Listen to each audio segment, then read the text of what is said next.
আজকে আপনাদেরকে শুধু একটা মেসেজ দেওয়ার জন্য আমরা এসেছি। আপনারা জানেন যে বাংলাদেশ জামাত ইসলামী 2008 নির্বাচন কমিশন নিবন্ধন প্রাপ্ত হয়। এই সংগঠনের বিরুদ্ধে একটি রিট দায়ের করা হয়। এই রিট পিটিশনে একজন আইনজীবী জামাতের রেজিস্ট্রেশন বহাল রাখার পক্ষে একজন বিচারপতি, দুইজন বিচারপতি আইনসম্মত হয়নি বলে মন্তব্য দেন এবং সাথে সাথে একটি সার্টিফিকেট ইস্যু করেন। যেহেতু এই মামলাটি সাংবিধানিক প্রশ্ন জড়িত, এই মামলাটি আপিলেট ডিভিশনে যায়। আপিলেট ডিভিশনে 19 নভেম্বর শুনানির ধার্য তারিখ ছিল। সেই দিন আমাদের সিনিয়র আইনজীবী অসুস্থ থাকায় তিনি আদালতে সময়ের প্রার্থনা করেন। বিজ্ঞ আদালত সেই সময়ের আবেদনটি নামঞ্জুর করেন এবং আমাদের এই মামলাটি ডিসমিস ফর ডিফল্ট করে দেন। আজকে আমরা এই পরিস্থিতিতে আজকে মাননীয় আপিল চেম্বার জজের কাছে গিয়েছিলাম। প্রথমে আমরা এটি দাখিল করেছি যথাযথ নিয়ম মোতাবেক। পরবর্তীতে এটা চেম্বার জজে গিয়েছে। 5 নম্বর আইটেম ছিল, সেখানে আমাদের আইনজীবীগণ বক্তব্য তুলে ধরেছেন।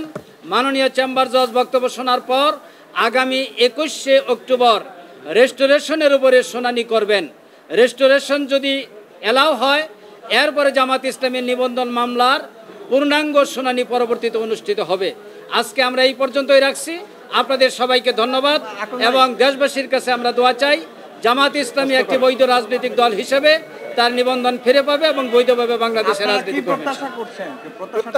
আমাদের প্রত্যাশা তো রেস্টোরেশন ফার্স্ট আইনের ধারাবাহিকতা আমাদের যেতে হবে। প্রথম রেস্টোরেশনটা আমরা আশা করছি এলাও হবে, এরপরে মানে শুনানি হবে মামলা। একটা রাজনৈতিক দল নিবন্ধন প্রাপ্ত হয় প্রতীক সহই জামাত ইসলামীর তার নিবন্ধন ফিরে পাবে বলে আমরা আশা করি। যে আপিল মামলাটি ডিসমিস ফর ডিফল্ট হয়েছিল, এইটারই পুনরুজ্জীবনের আবেদন করা হয়েছিল।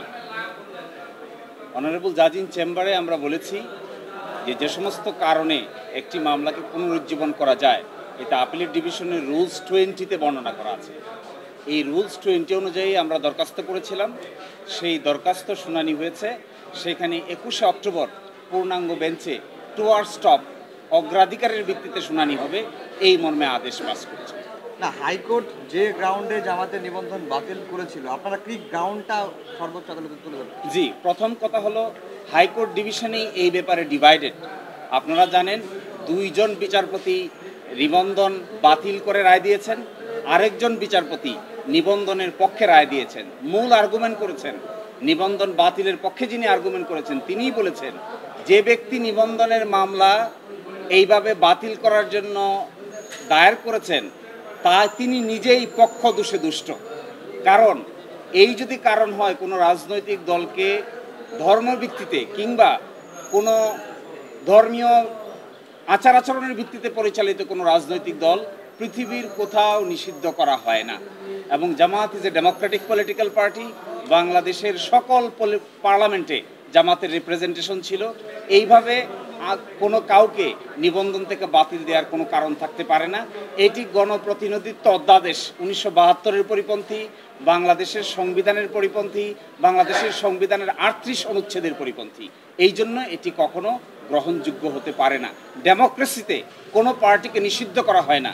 ডেমোক্রেসিতে পিপলকে বলা হয় কে ভালো কে খারাপ জনগণই নির্ধারণ করবে, কোনো আদালত কিংবা কোনো বিশেষ ক্ষমতাশীল লোক এটা নির্ধারণ করে না। এটা ডেমোক্রেসির নিয়ম নয়। জি, ধন্যবাদ। আমরা রেস্টোরেশনের জন্য যে ডেটটা নির্ধারণ করা হয়েছে সেই দিন ইনশাল্লাহ আমরা আদালতে এই পিটিশনটা এলাও হওয়ার পর আপনাদের সামনে উপস্থিত হব। আজকে আপনাদের সবাইকে ধন্যবাদ। আসসালামু আলাইকুম। এরপরে আমরা মনে রাখবো আপনাদের পরামর্শ। আপনারা কষ্ট করেছেন। জামাত ইসলামের পক্ষ থেকে আপনাদেরকে আবারও মোবারকবাদ। আসসালামু আলাইকুম।